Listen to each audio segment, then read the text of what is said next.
তাই কথাই আছে, গুরু ছেড়ে যে গোবিন্দ ভজে সে গিয়ে নরকে মচে। কারণ জানতে হবে যে এই লীলা, এই জগতে গুরুই ভগবান, গুরুই ইষ্ট। সদ্গুরু যদি হন, গুরুই ইষ্ট।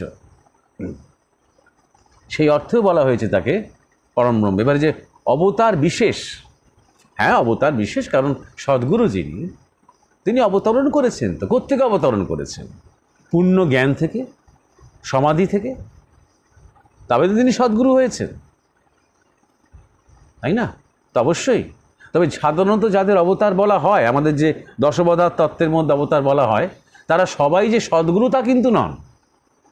যেমন ধরুন শ্রীরামচন্দ্র একজন অবতার, কিন্তু তিনি কিন্তু ঠিক কারোর গুরু নন, কারণ তার রোল গুরুর রোল নয়। তিনি একজন ক্ষত্রিয়, একজন রাজপুরুষ।